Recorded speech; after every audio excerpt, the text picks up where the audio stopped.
Graça e paz, meus irmãos, que bom que mais uma vez nos encontramos nesse dia para juntos adorarmos a Deus. Amados irmãos Cibe de Barra de São João, irmãos de Rocha Leão, igrejas do Senhor, vamos juntos adorar a Deus, celebrando o nome dEle mais uma vez nesta noite. Quero convidá-los para que cantemos o hino de número 319 do cantor cristão, Abrigo Perfeito.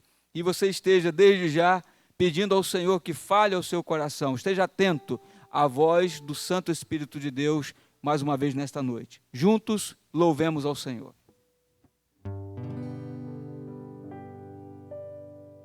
Deus é meu abrigo em todo vendaval.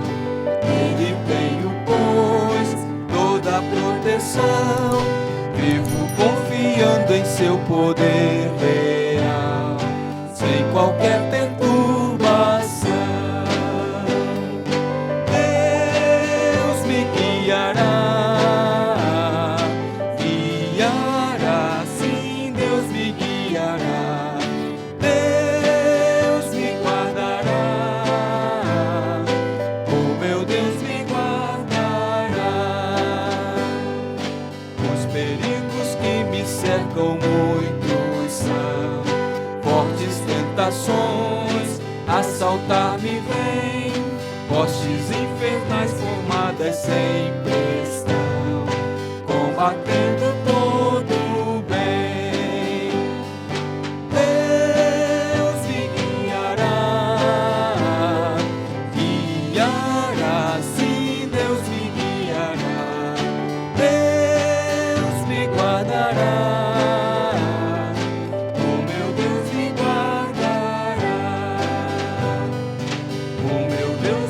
abandonará, porém, onde o mau poder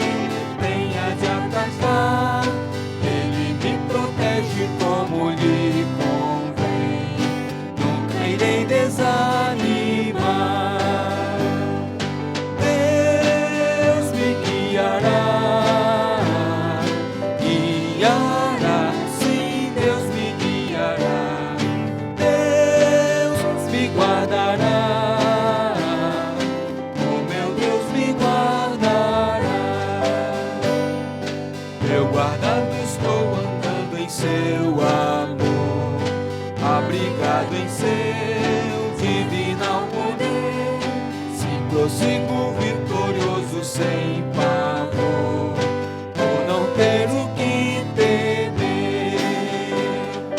Deus me guiará, guiará, sim, Deus me guiará. Deus me guardará, o meu Deus me guardará. Amém. Palavra de Deus no livro do profeta Isaías, no capítulo 40, a partir do versículo 28, nos fala assim: não sabes, não ouviste que o eterno Deus, o Senhor, o Criador dos fins da terra, nem se cansa, nem se fatiga? Não se pode esquadrinhar o seu entendimento. Faz forte ao cansado e multiplica as forças ao que não tem nenhum vigor. Os jovens se cansam e se fatigam, e os moços de exaustos caem. Mas os que esperam no Senhor renovarão as suas forças. Sobem com asas como águias, correm e não se cansam, caminham e não se fatigam. Essa palavra possa trazer para nós cada dia mais esperança no Senhor, certeza de que os que esperam no Senhor sempre terão as suas forças renovadas, revigoradas. Nós vamos orar. Vou pedir nesse momento que a irmã Adriana ore ao Senhor. Oremos. Senhor Deus e Pai que estás nos céus, nós queremos te agradecer, Senhor, por este momento. Obrigada, Senhor, pelo teu cuidado e proteção, Senhor. Te peço, Deus, por cada irmão que está nos assistindo, ó Deus, que a mão do Senhor também possa estar sobre cada um, ó Pai, abençoando, guardando e livrando, Senhor. Obrigada mais uma vez, ó Deus, porque sentimos, ó Deus, o Senhor sempre conosco, nos guardando, Senhor, e nos guiando, Pai. Obrigada, Senhor, pelas maravilhas que tem realizado em nosso meio. Em nome de Jesus, nós te agradecemos por tudo. Amém. Amém. Louvemos ao Senhor, cantaremos alguns cânticos e começaremos cantando: grande é o Senhor, suas obras não têm fim, os seus olhos estão sobre mim. Que bênção, que bom sabermos que o olhar do Senhor constantemente está sobre cada um de nós. Louvemos ao Senhor, louvemos a grandeza do Deus Todo-Poderoso.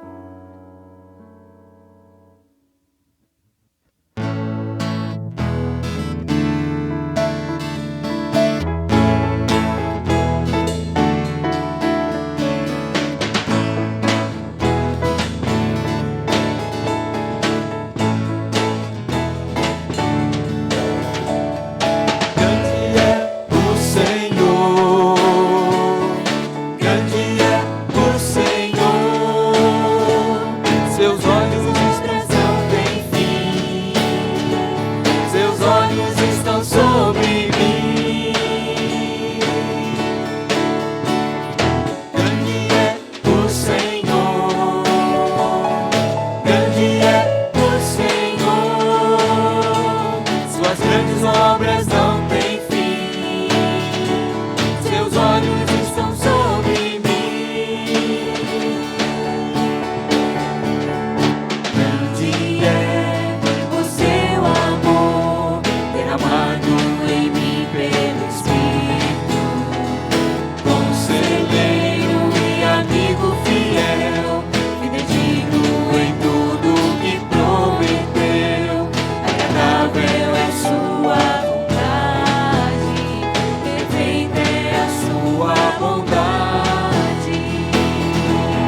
Seus olhos estão sobre mim.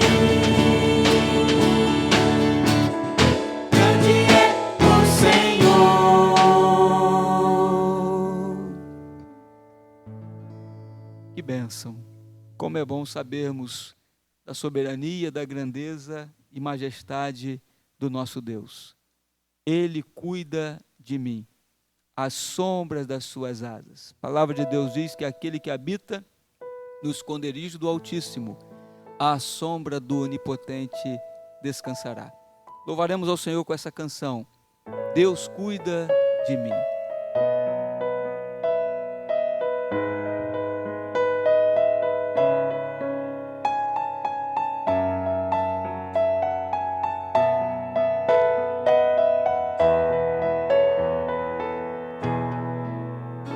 Eu preciso aprender um pouco aqui.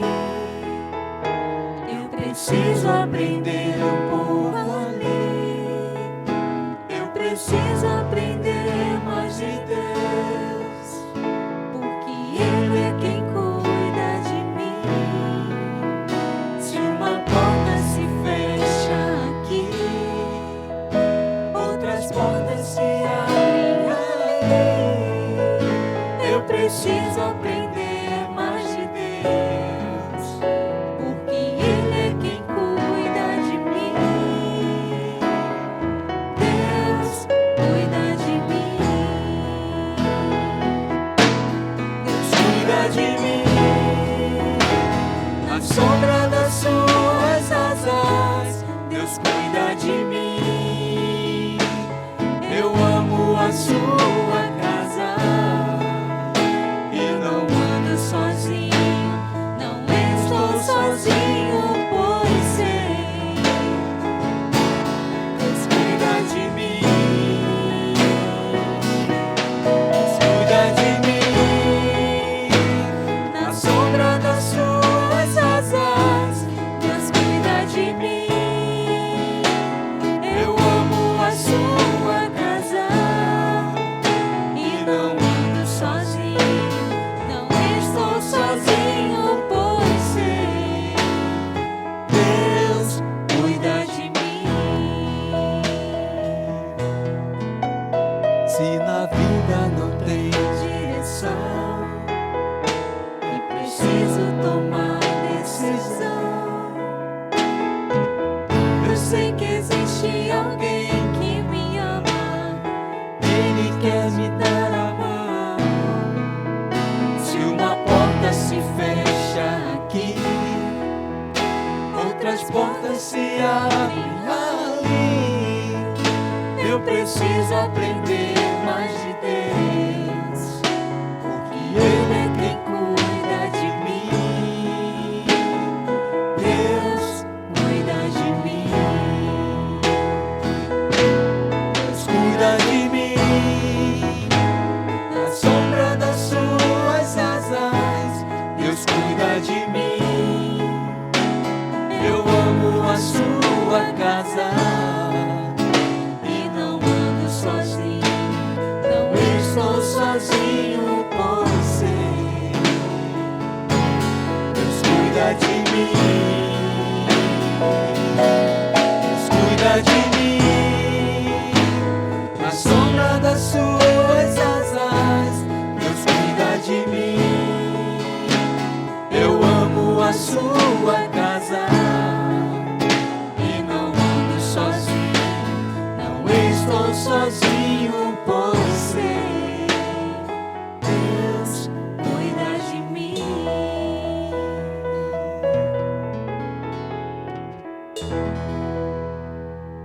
Em teus braços, nos braços do Senhor, é o meu descanso.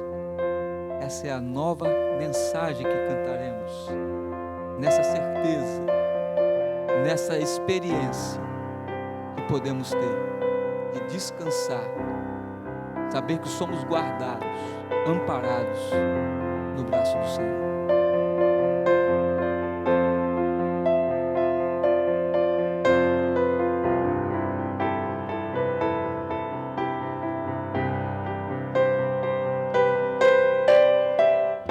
Seguro estou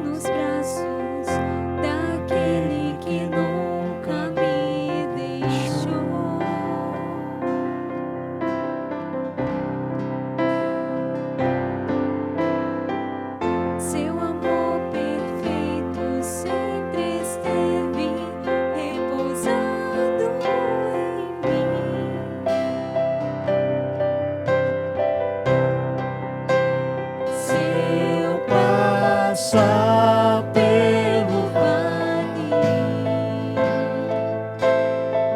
acharei conforto em teu amor, pois eu sei que és aquele que me guarda, me guarda. Em teus braços é o meu descanso. Em teus braços é o meu descanso. Em teus braços é o meu descanso. Em teus braços é o meu descanso. Seguro estou nos braços daquele que nunca me deixou.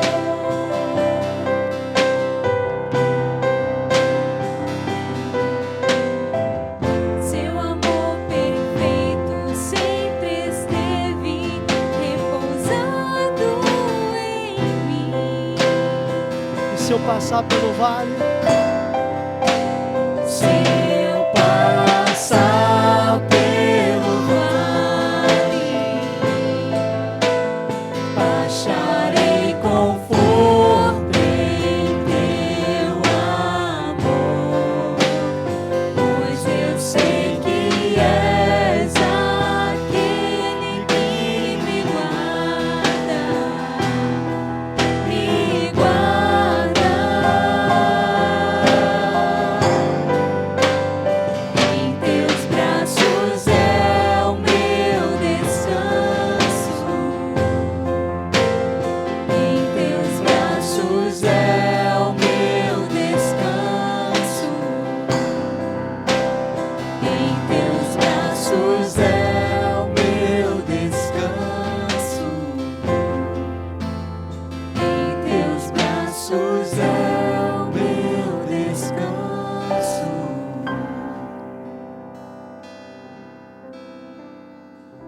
Nós vamos estar orando neste momento e já nos preparando para recebermos a mensagem da palavra de Deus. E eu vou convidar o diácono, irmão Pedro, para esta oração. nosso Deus, nós te louvamos, ó Pai. Nós te glorificamos porque o Senhor é digno de Amém. toda a honra, de toda a glória e de todo louvor. Amém. Te agradecemos, ó Pai, por tudo que o Senhor tem feito em nossas vidas.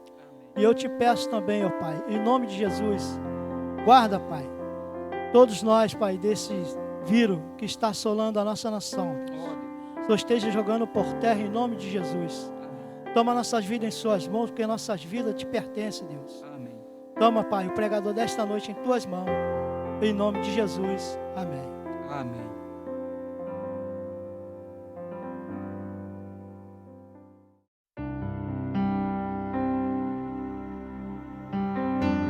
Meus amados, nesta noite quero meditar com os irmãos no texto de 1 Reis, primeiro livro dos Reis, capítulo 19, verso 1 a 13. Nós já cantamos alguns cânticos nesta noite que nos deu essa direção, essa certeza de que somos guardados pelo Senhor, amparados pelo Senhor, cuidados pelo Senhor. E o que eu quero pensar nesta noite é olhando para a experiência deste homem de Deus, Elias. Então, 1 Reis 19, de 1 a 13, assim nos diz a palavra. Acabe fez saber a Jezabel tudo quanto Elias havia feito e como matara todos os profetas à espada. Então, Jezabel mandou um mensageiro a Elias a dizer-lhe: façam-me os deuses como lhes aprouver, se amanhã, a esta hora, não fizer eu a tua vida como fizeste a cada um deles. Temendo, pois, Elias, levantou-se para salvar a sua vida, se foi e chegou a Berseba, que pertence a Judá, e ali deixou o seu moço. Ele mesmo, porém, se foi ao deserto, caminho de um dia, e veio e se assentou debaixo de um zimbro, e pediu para si a morte, e disse: basta, toma agora, ó Senhor, a minha alma, pois não sou melhor do que meus pais. Deitou-se, dormiu debaixo do zimbro, e eis que um anjo o tocou e lhe disse: levanta-te e come. Olhou ele e viu, junto à cabeceira, um pão cozido sobre pedras em brasa e uma botija de água. Comeu, bebeu e tornou a dormir. Voltou a segunda vez o anjo do Senhor e tocou-o e lhe disse: levanta-te e come, porque o caminho te será sobremodo longo. Levantou-se, pois, comeu e bebeu, e com a força daquela comida caminhou 40 dias e 40 noites até Horebe, o monte de Deus. Ali entrou numa caverna onde passou a noite, e eis que lhe veio a palavra do Senhor e lhe disse: que fazes aqui, Elias?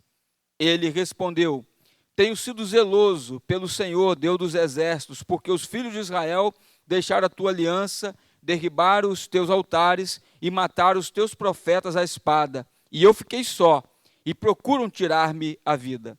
Disse-lhe Deus: sai e põe-te neste monte perante o Senhor. Eis que passava o Senhor, e um grande e forte vento fendia os montes, e despedaçava as penhas diante do Senhor. Porém o Senhor não estava no vento. Depois do vento, um terremoto, mas o Senhor não estava no terremoto. Depois do terremoto, um fogo, mas o Senhor não estava no fogo. Depois do fogo, um cício tranquilo e suave.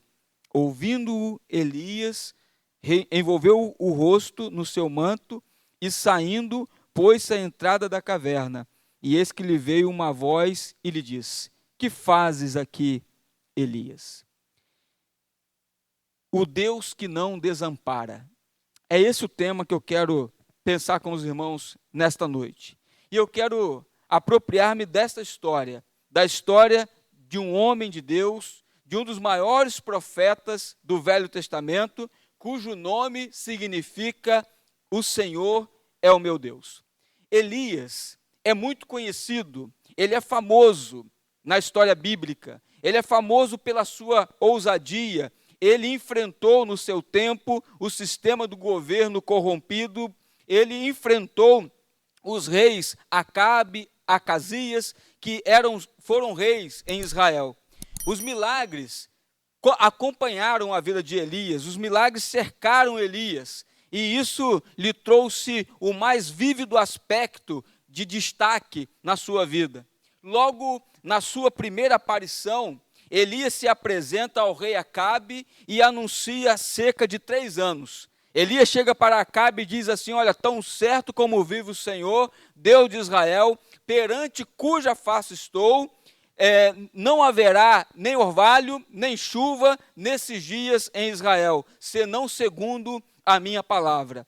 Essa profecia veio por causa do pecado, por causa da dureza do coração do rei Acabe. Essa profecia era uma afronta, não apenas para Acabe, mas também a Baal, pois havia naquele tempo a crença de que Baal era o deus das tempestades, responsável pela chuva e pela fertilidade da terra. Elias, na verdade, ele estava ali confrontando o sistema corrupto da época e mostrando que Deus é quem tem a palavra final e poderosa. O povo de Israel dependia das chuvas para que as plantas produzissem. E se o Senhor não enviasse as primeiras chuvas, a chuva temporã e a chuva serôdia, logo haveria grande fome na terra. Porém, a bênção das chuvas dependia da obediência do povo à aliança do Senhor. Se você abrir a palavra lá em Deuteronômio, capítulo 11, verso 13 e 14, você encontrará a seguinte expressão: se diligentemente obedecerdes aos meus mandamentos, que hoje vos ordeno, de amar o Senhor vosso Deus, e de o servir de todo o vosso coração e de toda a vossa alma, eu darei as chuvas da vossa terra ao seu tempo, as primeiras e as últimas, para que recolhais o vosso cereal, o vosso vinho e o vosso azeite. Deus advertiu o povo, Deus orientava o povo, e quando havia desobediência, Deus também declarava o seguinte: eu transformarei o céu em bronze e a terra em ferro. É duro essa declaração, mas ela está registrada lá em Deuteronômio, capítulo 28, versículo 23. Então a gente percebe aí duas coisas importantes: a obediência traz bênção, a desobediência traz maldição. Elias, na sua trajetória, ele operou muitos momentos maravilhosos, muitos milagres. Eu vou destacar alguns. Primeiro que posso destacar é que Elias multiplicou os suprimentos alimentares de uma viúva. Se você abrir lá no capítulo 17, folhear um pouquinho os capítulos anteriores, você encontrará isso. Elias também ressuscita o filho dessa viúva.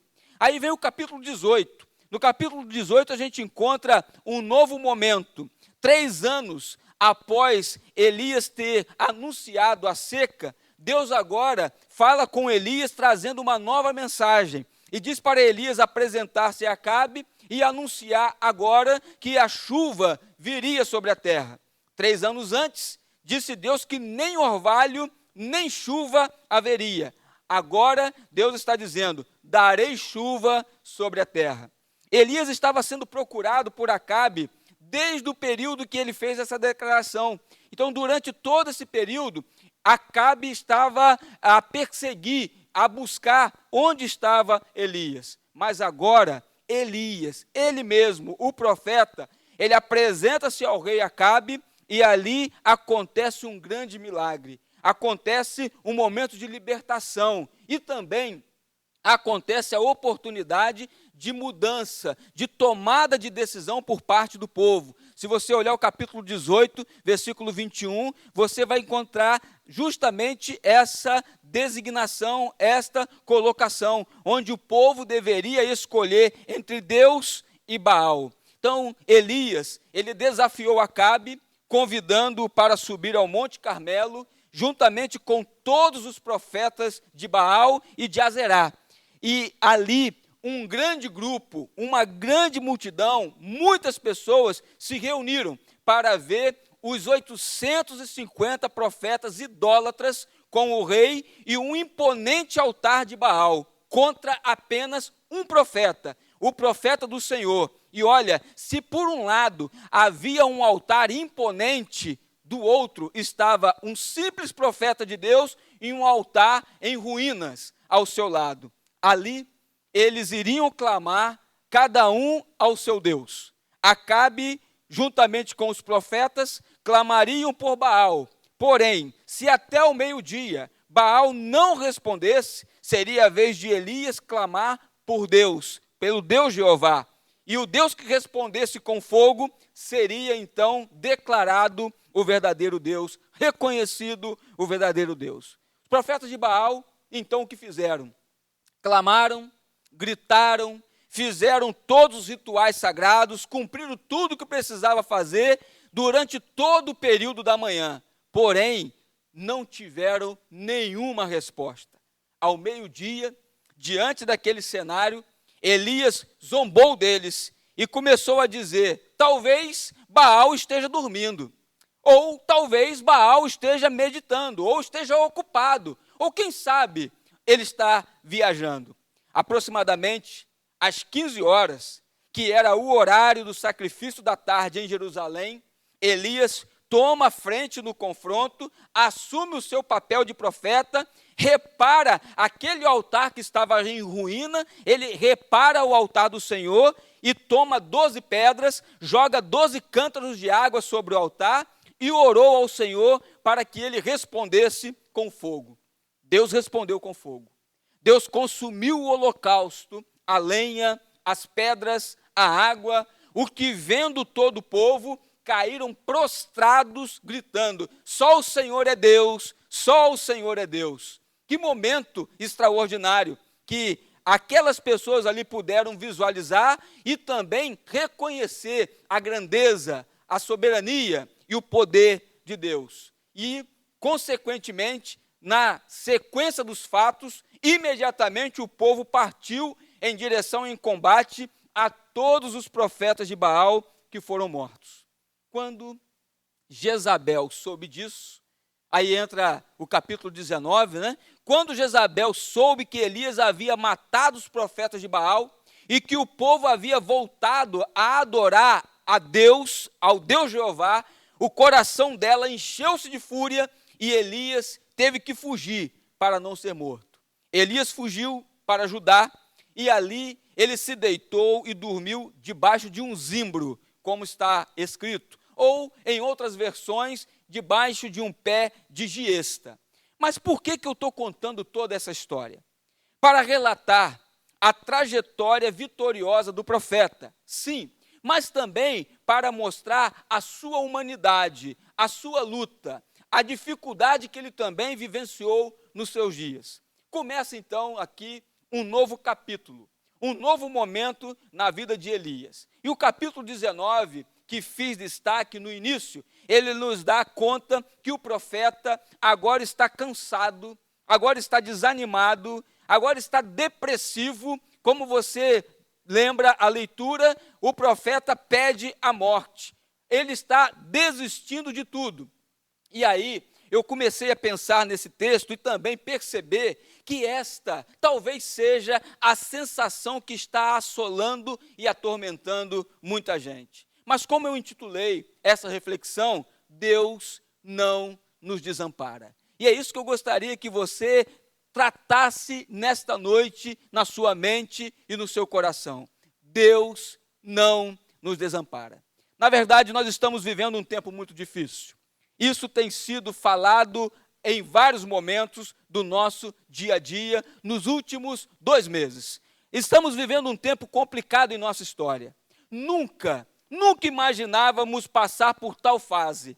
A crise está instalada e é em âmbito mundial. É um tempo marcado por confusão. É um tempo marcado por instabilidade política. É um tempo marcado por perdas. É um tempo marcado por problemas familiares, por dores, por enfermidades, pela pandemia, por mortes. Nós temos todos os dias escutado as estatísticas que têm mostrado o número crescente de pessoas que têm morrido.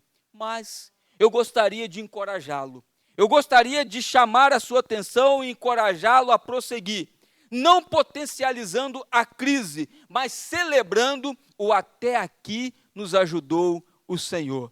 Gente, nós precisamos entender e aprender que Deus está cuidando da gente. Deus tem cuidado de nós. E o milagre do Senhor tem estado presente na nossa trajetória, no nosso dia a dia. Por isso, eu escolhi o profeta Elias. Eu escolhi esse texto. Olhar para Elias, olhar para a sua história, perceber todas as conquistas, perceber os milagres, mas agora na sua experiência, parece que esses milagres são deixados de lado, parece que agora ele está abatido, ele está desgastado, ele está sofrido, ele está sentindo na sua alma o peso, a dor, a dificuldade da crise instalada no seu dia.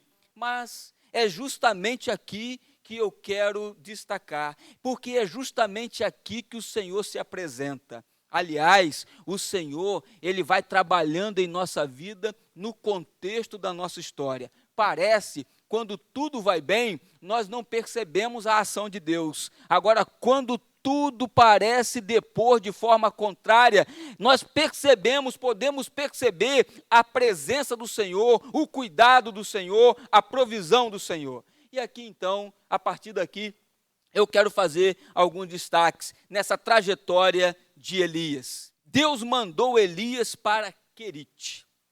Querite é o seu primeiro campo de treinamento. Aí a gente volta para o capítulo 17, no versículo 3, e a gente vê esta palavra do Senhor sendo direcionada a Elias, quando o Senhor disse assim: ó Elias, retira-te daqui, vai para o lado oriental, esconde-te junto à torrente de Querite, fronteira ao Jordão. Vai para Querite, foi isso que o Senhor lhe disse. Querite, o que significa? Querite vem da raiz hebraica que significa cortar.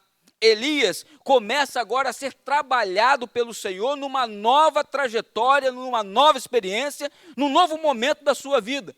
em Querite, lugar que só tem água quando chove, é para ali que o Senhor envia Elias. E mais, o Senhor o envia e ele vai ser alimentado pelos corvos. Quando a gente fala de corvo, gente, corvo não é uma ave de estimação. Corvo são abutres que não poupam nem a ninhada como alimento. Eles se alimentam da própria ninhada. Na verdade, Querite é o lugar para onde Elias foi, e ali ele encontrou muitas impossibilidades. Porém, o que destaco é que muitas vezes Deus nos leva ao lugar das impossibilidades para nos ensinar que precisamos depender dele. É no lugar das impossibilidades que nós vamos em busca do Deus do impossível. E aqui eu destaco a primeira lição: dependa mais de Deus, dependa exclusivamente de Deus. No lugar das impossibilidades, dependa exclusivamente de Deus. Nós precisamos aprender a viver na dependência de Deus. Esse ano, nesse tempo, talvez nós estejamos também sendo levados a Querite, para aprendermos a viver na dependência de Deus. Somos levados a Querite para que aprofundemos a nossa dependência de Deus. Olha bem o detalhe do texto, o versículo 7 do capítulo 17 de Reis, ele nos fala justamente isso. Passados dias, a torrente secou, porque não chovia sobre a terra. Olha só, Deus leva para Querite, para que ali ele pudesse ser alimentado, para que ali ele tivesse água. Mas passados dias, a torrente secou. O momento começou a ficar estreito na experiência do profeta. E na sequência, Deus então o leva para um outro lugar. Ele tira agora Elias de Querite e leva Elias para Sarepta. Sarepta tem um significado também muito interessante. Sarepta significa derreter. É aquela experiência do ourives trabalhando com o ouro, que leva a peça à mais alta temperatura para que haja uma nova forma. Sarepta é o lugar do refinamento. Sarepta é o lugar da prova de fogo. Em Sarepta, Deus diz que tem uma viúva para sustentar o profeta. Veja só, parece até brincadeira quando a gente percebe esta orientação de Deus para o profeta. Lá terá uma viúva. Gente, a viúva e o órfão, naquele contexto, representavam o máximo da pobreza. Olha só a situação em que o profeta estava. Porém, a gente aprende algumas coisas importantes aqui. Sarepta também é o lugar onde o nosso ego é bombardeado. Quantas pessoas estão se sentindo tão altivas na sua trajetória e passam por cima, ou vinham passando por cima de muita gente. Agora, em Querite, em Sarepta, está tendo a experiência de ter que descer do pedestal e de se colocar prostrado e de esperar o tempo do Senhor. Não há nada que o dinheiro possa resolver, não há nada que a ciência até o momento possa resolver. Todos nós estamos na dependência de Deus. Ali em Sarepta, nesse lugar de refinamento, o Senhor então manda Elias para que fosse cuidado por aquela viúva. E o que Elias encontra quando chega ali? Ele encontra sim a viúva. E o que ela estava fazendo, gente? Ela estava catando cavaco para a sua última refeição. Olha só, como que pode? Alguém vai alimentar o profeta, mas o que ela encontra e o que ela está buscando são os últimos cavacos para fazer a sua última refeição. E ali, Elias olha para aquela mulher e diz: essa não tem nem para ela. Ele pensa assim, esta memória vem à sua mente. Essa mulher não tem nem para ela, como ela vai me sustentar? Bem, isso quem está dizendo sou eu. Mas Elias, ele vai até aquela mulher e ele então conversa com ela. E Sarepta é o lugar onde os preconceitos são vencidos. Elias se aproxima da mulher e pede um copo de água, pede um bolo, e a mulher diz: olha só, esta aqui é a minha última refeição. Eu estou me preparando para fazer a última refeição. Você me pede água e bolo, mas a situação que eu vivo, eu não tenho nem para mim. E aquela conversa intrigante se desenrola, mas um ponto é fundamental. Diante do pedido daquele homem de Deus, a mulher obedece. E sabe qual o resultado? o milagre aconteceu. Se você olhar o capítulo 17, versículo 15 e 16, diz que ela fez segundo a palavra de Elias, assim comeram ele, ela e a sua casa muitos dias. Não foi apenas a última refeição, não era a última refeição mais. Muitos dias ela foi se alimentando, e o verso 16 nos dá um detalhe ainda mais interessante, diz que da panela a farinha não acabou, e da botija o azeite não faltou, segundo a palavra do Senhor, por intermédio do profeta Elias. Lembra? O Deus da impossibilidade transforma em bênção possível a todo aquele que obedece, a todo aquele que crê. A experiência dessa mulher é isso que ensina. A miséria na casa, havia miséria à sua volta, havia miséria naquela comunidade, mas na casa daquela mulher não tinha falta, porque ela obedeceu à voz do homem de Deus, do profeta de Deus. E aqui nós aprendemos uma segunda lição. Se a primeira lição é que depender de Deus exclusivamente deve ser o nosso primeiro passo, a segunda lição é que obedecer é a grande experiência que nós precisamos ter na nossa caminhada. A vida desta mulher dependeu da obediência à voz de Deus. Mas o que é Sarepta? Sarepta é um lugar também de profundas mudanças. Por quê? Porque é um lugar de instabilidade. Um dia tem saúde, um dia tem comida, mas no outro dia tem morte. No outro dia tem morte. O texto vai nos dizer, na sequência da história, que o filho da dona morre. E bastou o menino morrer. Ela agora volta em direção ao profeta e vai reclamar com ele. Ela esquece da provisão, ela esquece do milagre, ela esquece da panela que não faltava mais farinha e azeite, e agora ela se volta contra o profeta. Ela se revolta diante daquela situação. Mas aí o texto vai nos ensinando mais coisas. Sabe qual? Versículo 17 diz que depois disso adoeceu o filho da mulher, a sua doença agravou tanto que ele morreu. E aí eu destaco, em Sarepta, nós aprendemos que as coisas, gente, as coisas não estão no nosso controle, as coisas estão no controle de Deus, é Ele que manda. Esta mulher, ela experimentou isso agora, mas também em Sarepta a gente aprende a aguardar em silêncio. A aguardar em silêncio. Nós estamos vivendo um tempo de muitas conversações e más conversações. Nesse tempo de pandemia, como falei no culto passado, muita contaminação de comunicação tem ocorrido e tem trazido dificuldades no relacionamento da família, no relacionamento entre as pessoas. Tem sido um negócio complicado, mas aqui o profeta nos dá uma grande lição, sabe por quê? Quando a mulher chega para ele e fala do problema que ela estava enfrentando, ele preferiu aguardar em silêncio, ele não respondeu, ele não se defendeu, ele apenas olhou para aquela mulher e demonstrou uma atitude diferente. Ali ele chega para a mulher e diz assim: dá-me o seu filho, entrega-me o seu filho. E agora, no versículo 19, a gente vê o que Elias faz. Ele disse: dá-me o seu filho, tomou-o nos braços e o levou para cima ao quarto onde ele mesmo se hospedava e o deitou em sua cama. Versículo 20, então clamou ao Senhor e disse: ó Senhor meu Deus, também até a esta viúva com quem me hospedo afligiste, matando o seu filho. Elias, nesta oração, ele demonstra como estava a dor na sua alma. Como ele estava diante daquele quadro difícil, complicado. Ele começa a falar com Deus, e aqui eu destaco, meu querido, a atitude preciosa que precisamos ter nesse tempo. A dor de Elias o levou a falar com Deus. Gente, se nós não tratarmos a nossa dor com Deus, nós ficaremos amargurados.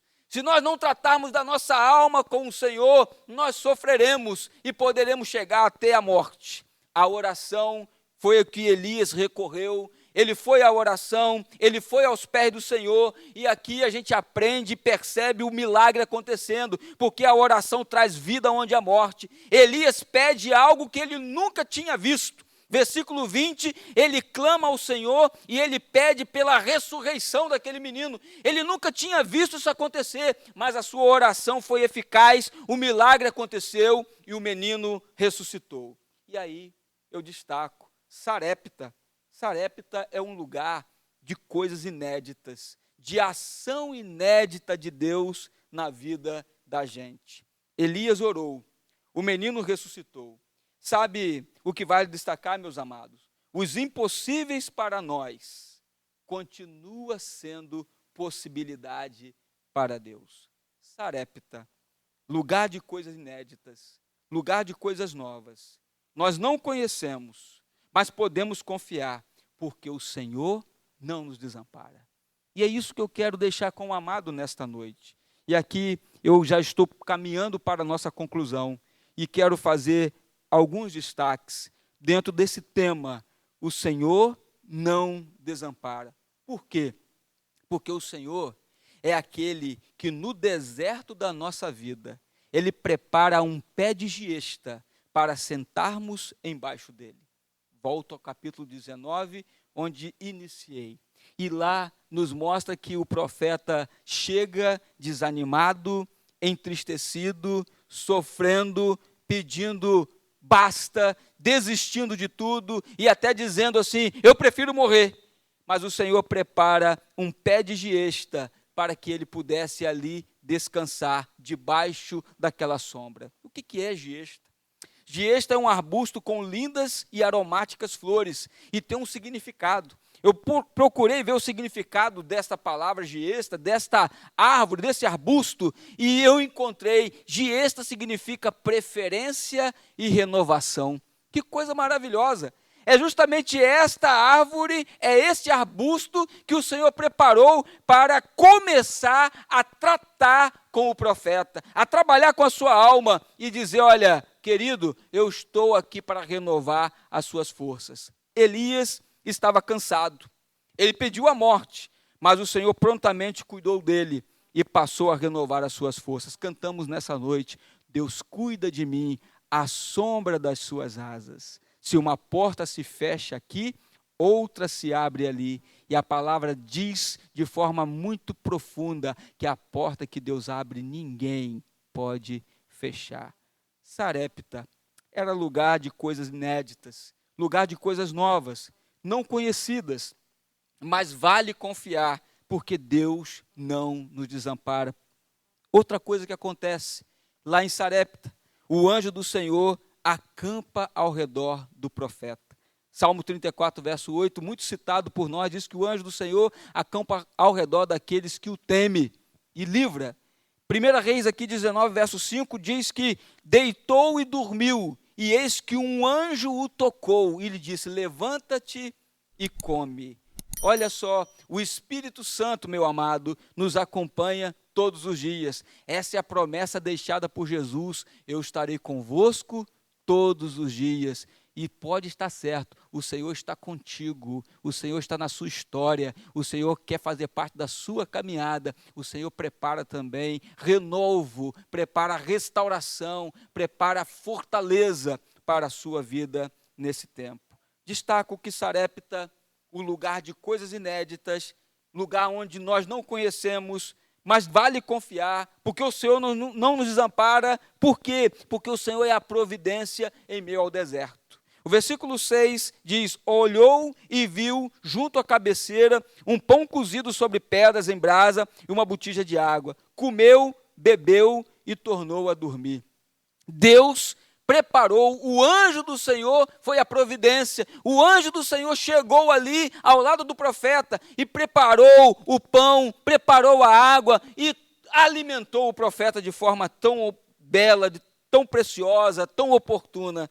Isso nos mostra que o Senhor não nos desampara. Mas ainda destaco, Ele não desiste de você, Ele não desiste de nenhum de nós, Ele não desiste da nossa nação, Ele não desiste do mundo, Ele não desiste de você, porque todos nós estamos nos planos de Deus. Deus nos ama e Ele tem planos maravilhosos para a nossa vida. Esta pandemia, tudo que está acontecendo, não é para a nossa morte, mas é para que nós nos acheguemos a Deus, arrependamos dos nossos pecados e façamos um concerto com Ele. Queridos, Sarepta é o lugar onde nós aprendemos que Deus não desiste da gente. É o lugar de coisas novas e coisas inéditas. Em Sarepta, o Senhor nos fortalece. E nos fortalece para uma longa jornada. Isso aqui aconteceu com o profeta. O versículo 8 nos mostra que depois Elias levantou-se, comeu e bebeu, e com a força daquela comida, ele caminhou mais 40 dias e 40 noites. Ele estava preparado para mais uma longa jornada. E é isso que Deus está também nesse tempo propondo para mim e para você. Nesse tempo difícil, onde nós estamos passando pelo vale, o Senhor está nos fortalecendo, Ele está nos alimentando, Ele está cuidando da gente e nos preparando para uma longa jornada. Nós não sabemos do amanhã, mas o Senhor conhece todas as coisas. Mas eu destaco, finalizando, que Sarepta, esse lugar de coisas inéditas, o lugar onde não conhecemos, mas podemos confiar, o Senhor se manifesta de forma singular, com poder e glória.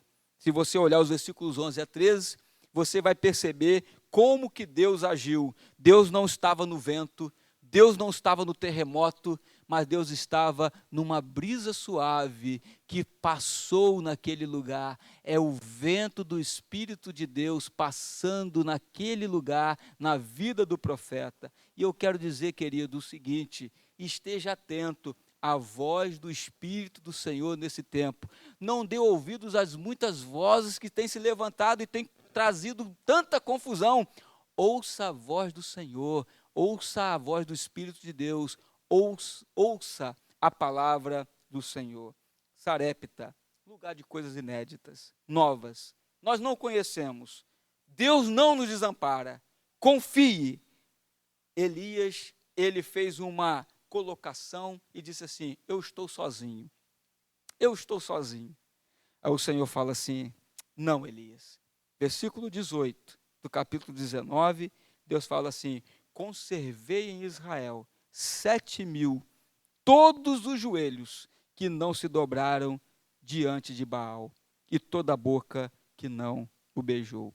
Querido, não pense que você está sozinho. Não pense que você está esquecido. Agora mesmo, olhe para o seu lado, na sua casa, e veja a sua família reunida com você, e celebre a Deus. E saiba mais, existem muitas pessoas intercedendo por sua vida, intercedendo por sua história, intercedendo pela nossa nação. Então, nós não estamos sozinhos. O Senhor está conosco e há um exército de intercessores adorando e servindo a Deus. Então, querido, confie no Senhor, entregue sua vida ao Senhor, prossiga com o Senhor, nele você alcançará a vitória, em nome de Jesus. Amém.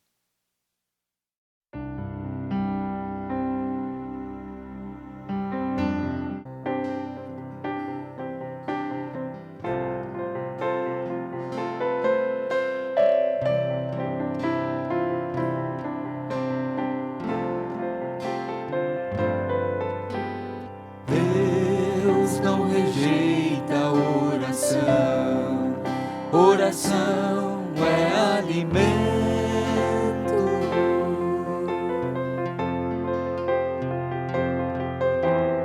Nunca vi um justo sem resposta ou ficar no sofrimento.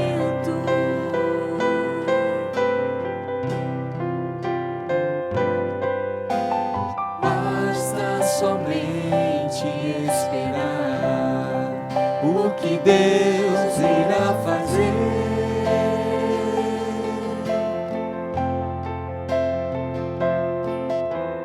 Quando Ele estende suas mãos, é a hora de vencer.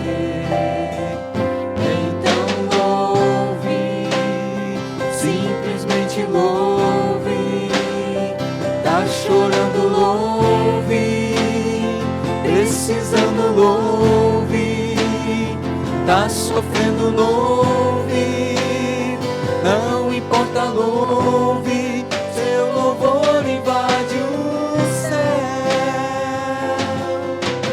Deus vai na frente, abrindo caminho, quebrando as correntes, tirando os espinhos, ordena os anjos pra contigo lutar.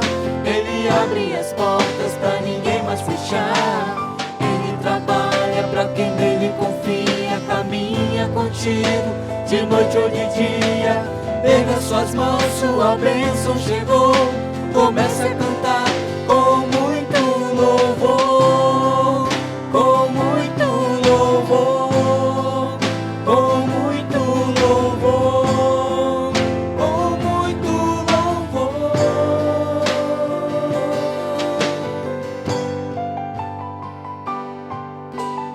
A gente precisa entender o que Deus está falando.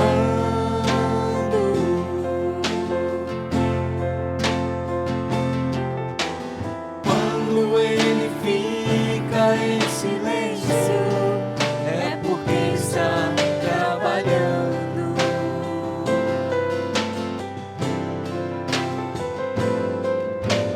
Basta somente esperar o que Deus irá fazer.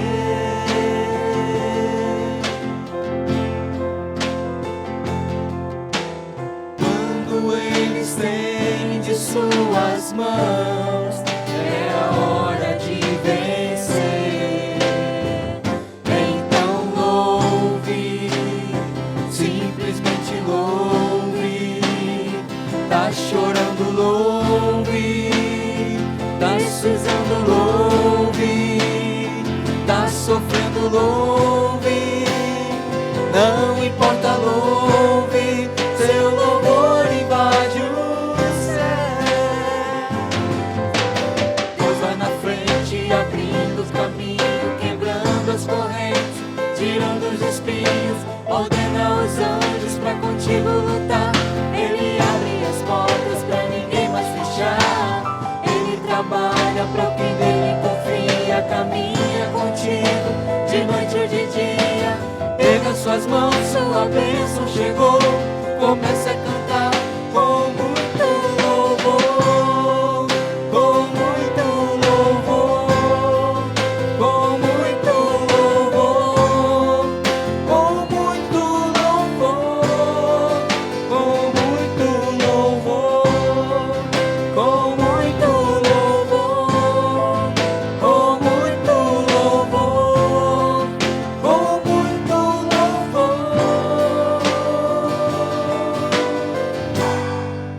com muito louvor.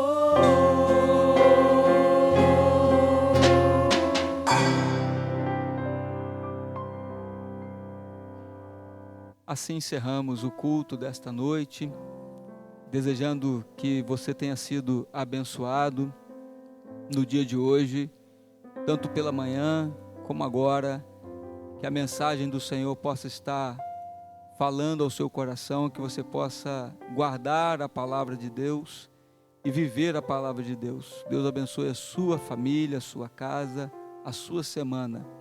Estamos todas as semanas aguardando sempre notícias melhores, e o Senhor tem nos abençoado. A propósito, viemos orando pelo pastor Sócrates, e ele já está em casa, louvado seja Deus. E são tantas outras bênçãos, vidas que têm sido restauradas. Pastor Ricardo também foi um outro pastor que foi acometido pela enfermidade, pelo coronavírus, e também já recebeu alta, está em casa. Então, muitas bênçãos nós temos a contar. Então, esperamos no Senhor que essa semana seja uma semana de mudança, uma semana de festa, de celebração, porque Deus não nos desampara. Nós vamos estar orando, agradecendo ao Senhor pelo dia de hoje. Ó Deus querido, nós te agradecemos mais uma vez nesta hora, pela oportunidade que temos de cultuar ao Senhor. Pedimos, ó Deus, que o Senhor continue abençoando cada família, cada querido nosso, as pessoas que estão, ó Deus, ao alcance dessas mensagens, desses cultos que temos prestado ao Senhor, que elas sejam, ó Deus, impactadas pelo poder da Tua palavra e que haja, ó Deus, transformação de vida. Que saibamos em todo tempo que o Senhor não nos desampara e a Tua palavra se cumpre na nossa história. Abençoe, ó Deus, aqueles que estão enfraquecidos, entristecidos, renove as forças dos Teus servos e que, ó Pai, eles possam apegar-se tão somente no Senhor e alimentar-se da Tua palavra. Rogamos, ó Deus, pela semana, por tudo que há de acontecer. Pedimos que o Senhor esteja conduzindo e como conduz todos os processos da nossa vida.